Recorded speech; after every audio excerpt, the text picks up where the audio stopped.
مشاهدينا الأكارم، السلام عليكم ورحمة الله. من الفضائية الإريترية نحييكم ونقدم لحضراتكم نشرة أخبار هذا المساء. أصحبكم فيها قاسم أحمد، واستهلها كالعادة بأهم وأبرز العناوين.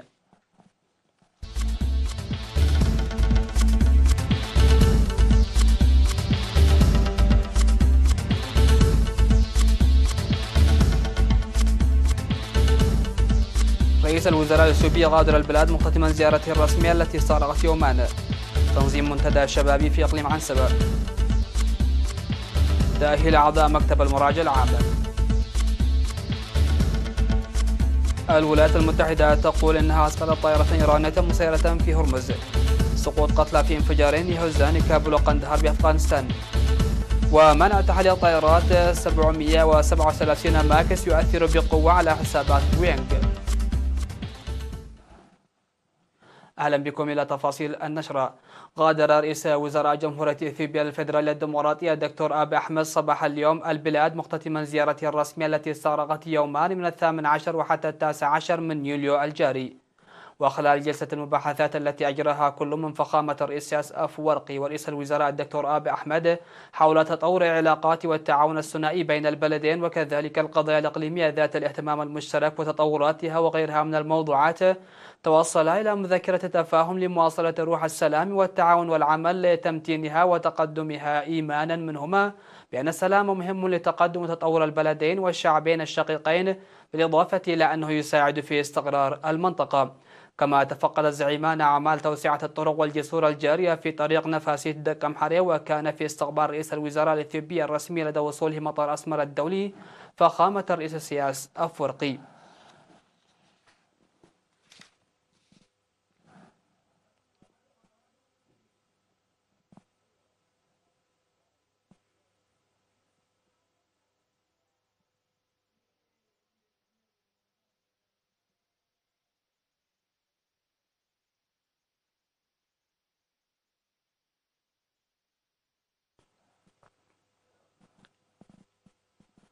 عقد سيمينارات في 16 مديرية بإقليم القاشبركة حول مسيرة 25 عاما من الخدمة الوطنية بمناسبة تأسيس ساوا وبدء الخدمة الوطنية المنتظمة. وقدم كبار المسؤولين في إدارة إقليم القاشبركة شرحا في السيمينارات التي شارك فيها حوالي 16 ألف من السكان والشباب وأعضاء الجيش بشأن النظرة العالمية للخدمة الوطنية ومرسوم الخدمة الوطنية وأهدافها في إريتريا والخدمة الوطنية في المرحلة الجديدة. وتم التوضيح في السيمينارات أن إعلان الخدمة الوطنية عام 1994 هدف توريث قيم النضال التحرري للشعب الإريتري للأجيال المتلقية، وتنشئة الأجيال بالانضباط وحب العمل والتنظيم لخدمة ورفعة ونهضة البلاد والمجتمع وتطوير وتقوية اقتصاد البلاد وتمتين الأمن الوطني وتعزيز وحدة الشعب. وذكر بأن حماية السيادة وجهود برامج التنمية مثال ملموس لبرامج الخدمة الوطنية. وقدم شرحا موسعا حول الخدمة الوطنية في المرحلة الجديدة. وتناولت السيمينارات توضيحا عن البرامج الاقتصادية الواسعة التي تخطط الحكومة تنفيذها عام 2019 وما بعده.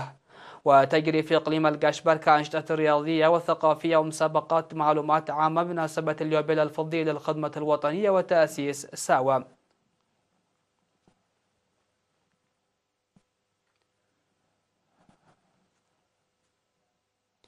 كما عقد سيمينار للشباب العامل في مدينة مندفر حول دور الخدمة الوطنية للدفاع عن السيادة وبرامج البناء، وخاصة بناء هوية وطنية متماسكة. وقدم في السيمينار الذي انعقد يومي 17 و18 من يوليو الجاري بمناسبة اليوبيل الفضي لبدء الخدمة الوطنية، قدم توضيحا عن أهداف وتجارب الخدمة الوطنية في إريتريا وفوائدها للوطن والمواطن بالنظر للأهداف التي انطلق من أجلها. وذكر المشرفون على السيمينار بالأمثلة أن الخدمة الوطنية لم تكن للأهداف العسكرية فقط، بل إن بناء المواطن المتفاني بالانضباط جزء من البرنامج الذي أطلق قبل 25 عاما. وأشاروا إلى أن البطولات التي قام بها أعضاء الخدمة الوطنية للدفاع عن السيادة لا تحتاج الشهود، وإن المرحلة الجديدة المبشرة هي نتاج تضحياتهم. في غضون ذلك تجري مختلف المناشط في 12 مديرية بالإقليم الجنوبي بمناسبة اليوبيل الفضي للخدمة الوطنية تحت شعار ساوا خيار صحيح نحو مستقبل مشرق.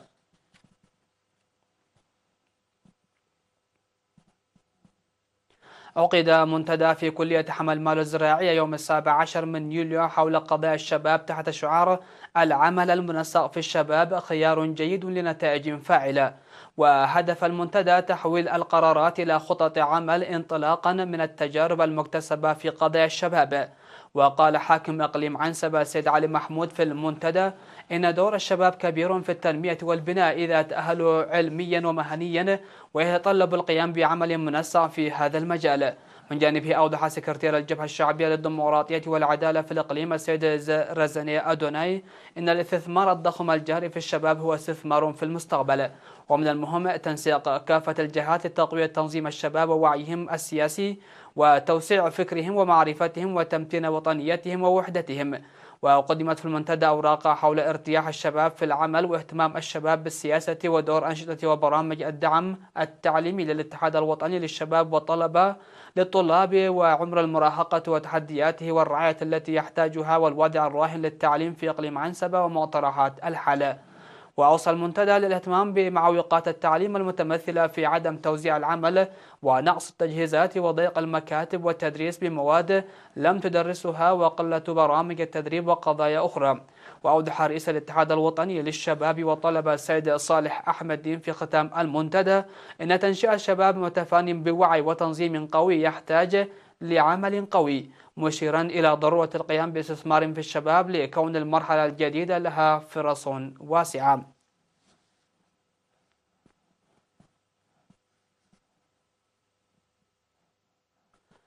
نظم مكتب المراجع العام 3 دورات تأهيلية ل 35 من أعضائه من 15 وحتى 19 من يوليو الجاري حول تحقيق كفاءة العمل والمراقبة المالية وأنواع المراجعة. وتعتبر الدورة التأهيلية التي أشرف عليها 6 خبراء من الاتحاد الإفريقي لمكاتب المراجع العام أفروساي ومكتب المراجع العام الكيني تعتبر استثنائية عن الدورات السابقة. وقال مدير مراجعة تقنية المعلومات في مكتب المراجع العام السيد مانويل إسحاق إن التأهيل يساعد لاتباع عمل بالمعايير العالمية. وأوضح أحد المشرفين على الدورة التأهيلية مدير العمل وتنفيذ المراجعة في الاتحاد الإفريقي لمكاتب المراجع العامة السيد جوسو أسيموي أن مكتب المراجع العام الإريتري من المكاتب التي تقدم أعمال مشهودة على مستوى الإفريقي، معربا ثقته لتنفيذ المتأهلين أعمال فعالة انطلاقا من المعرفة المكتسبة. وأشار المشاركون في الدورة التأهيلية إلى أن الدورة التأهيلية تساعد للعمل بالتركيز في مجال بعينه وكسب الوقت، وله مميزات تقديمه بخبراء. ودعا المراجع العام السيد جرز جهر قبر مدن في ختام الدورة المشاركين للاستفادة من التأهيل والقيام بمهام عمل فعالة.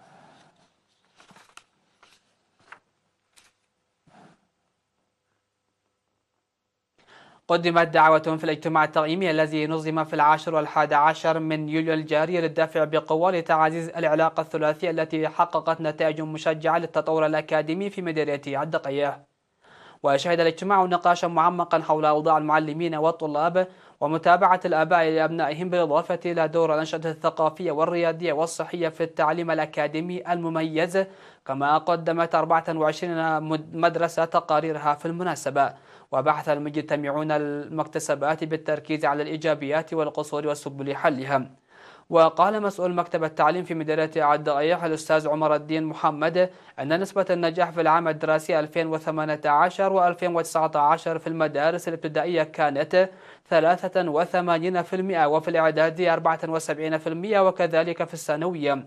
وأشار إلى ازدياد مشاركة الإناث في معيدة التعليم في مناطق المنحدرات الشرقية، إلا أن ذلك العدد يتقلص في المرحلة الثانوية نتيجة للزواج، داعيا إلى تكثيف الحملات التوعوية. من جهته دعا مدير مديرية الدقيق السيد هابتاي تسفازجي مدراء الضواحي لتعزيز علاقاتهم بالمعلمين من أجل إنجاح المهام الجارية، وكذلك حملات التوعية الجارية لرفع مستوى العملية التعليمية وزيادة مشاركة الإناث في معيدة التعليم. هذا وتوجد في مديرية الدقيق 44 مؤسسات تعليمية من رياض الأطفال وحتى المرحلة الثانوية، بالإضافة إلى 28 نقاط لتعليم الكبار. قام عمال شركة عنبر التساهمية في 19 من يوليو الجاري بتبرع الدم بهدف إنقاذ الحياة التي لا تتعوض بالدم الذي يعوض. وقال المتبرعون إن التبرع الطوعي بالدم يتطلب مبادرة ضميرية ومسؤولية كافة المواطنين، مناشدين الدفع بالتبرع الطوعي للدم من الاعتبار أنه لا يوجد عمل نبيل أكثر من إنقاذ الحياة. من جانبه دعا القائم بأعمال الشركة السيد صقاي عند برهان لاتخاذ المؤسسات المتبقية خطوات مماثلة لتنمية نقل الدم الذي ينمو عبر التبرع الطوعي للدم. وتفيد المعلومات الواردة من نقل الدم الوطني بأن الأشهر الستة الماضية شهدت تجميع 4780 وحدة دم، أي ما يعادل 2581 لتر.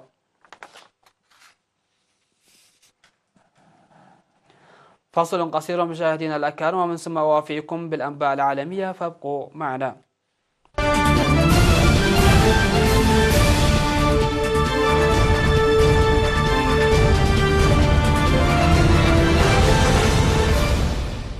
أهلا بكم. قال وزير الخارجية الإيراني محمود جواد ظريف إنه ليس لدى إيران معلومات عن فقدان طائرة مسيرة بحسب ما نقلته وكالة الأنباء رويترز. وكانت وزارة الدفاع الأمريكية البنتاغون قد قالت في وقت سابق أن قوات البحرية اتخذت إجراءات دفاعية ضد طائرة مسيرة إيرانية بعد ما اقتربت بشكل خطير من السفينة الحربية بو اس اس بوكسر في مضيق هرمز. هذا ونقلت وكالة تسنيم الإيرانية الشبه الرسمي عن أكبر متحدث عسكري إيراني قوله إن كل الطائرات المسيرة بالبلاد عادت إلى قواعدها سالمة، وذلك بعد ما قال الرئيس الأمريكي دونالد ترامب بأن سفينة تابعة للبحرية الأمريكية دمرت طائرة مسيرة إيرانية. وقال ترامب بأن الطائرة المسيرة اقتربت إلى مسافة 1000 ياردة من المدمرة بوكسر وتجاهلت نداءات متكررة للتراجع، وذلك في أحدث واقعة تسهم في زيادة التوتر بالخليج. ودعا ترامب الدول الأخرى إلى إدانة إيران وحماية سفنها.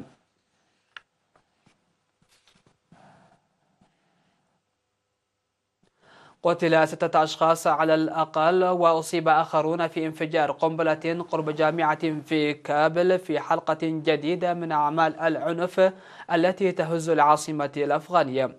وقال مسؤول في المكتب الإعلامي بوزارة الداخلية أن الانفجار وقع قرب المدخل الجنوبي لجامعة كابل حسب فرانس بريس. وصرح المتحدث باسم وزارة الصحة وحيد الله ميار أن 6 أشخاص قتلوا و16 آخرين أصيبوا بجروح ناتجة الانفجار في كابل، مضيفا أن جميع الجرحى نقلوا إلى المستشفيات. ولا تزال العاصمة الأفغانية التي تخضع لإجراءات أمنية متشددة واحدة من أهم الأهداف لحركة طالبان وداعش اللذين كثيرا ما يشنان هجمات مدمرة توقع قتلى وجرحى من المدنيين. كذلك قالت الشرطة ومسؤولون طبيون وحركة طالبان إن 12 شخصا قتلوا وأصيب أكثر من 80 آخرين عندما فجر مقاتلو الحركة سيارتين ملغومتين عند بوابة مقر الشرطة في مدينة قندهار بجنوب أفغانستان. وقال تادين خان رئيس الشرطة في قندهار إن مسلحين فتحوا النار من مواقع قريبة بعد الانفجارين وإن قوات الأمن اشتبكت معهم. وأضاف أن المهاجمين استهدفوا فرع شرطة مكافحة المخدرات.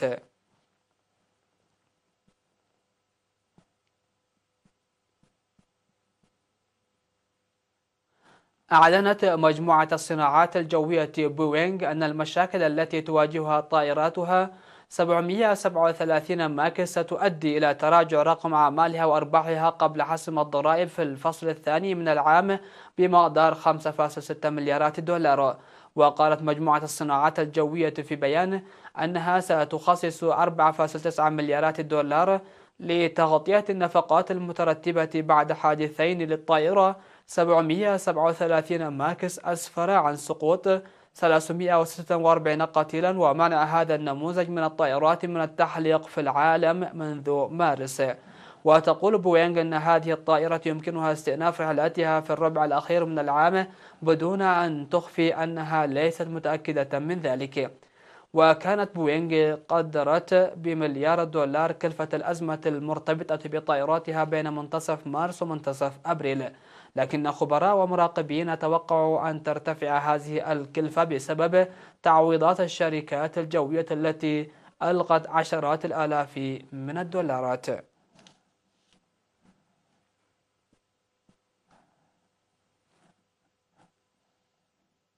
الخبر الأخير في هذه النشرة: حقق تطبيق فيس آب الذي يقدم تصورا لوجوه المستخدمين في مراحل عمرية مختلفة نجاحا كبيرا خلال الأيام القليلة الماضية. الانتشار الواسع للتطبيق أثار مخاوف لدى بعض خبراء الإنترنت حول اختراقه لخصوصية المستخدمين، وخاصة لكون الشركة المنتجة له هي شركة روسية ناشئة ومقرها سان بطرسبرغ. شركة وايرلس لاب أكدت أن لديها أكثر من 80 مليون مستخدم عبر العالم، بينما تشير تقديرات أخرى إلى تخطي مستخدميه عتبة 100 مليون، ما يجعله الأول عالميا من حيث عدد التحميل على منصتي أندرويد وآي أو إس حاليا. ومع الانتشار الجنوني للتطبيق بدأت تتزايد التساؤلات والمخاوف المتعلقة باحترام خصوصية المستخدمين وبياناتهم الشخصية.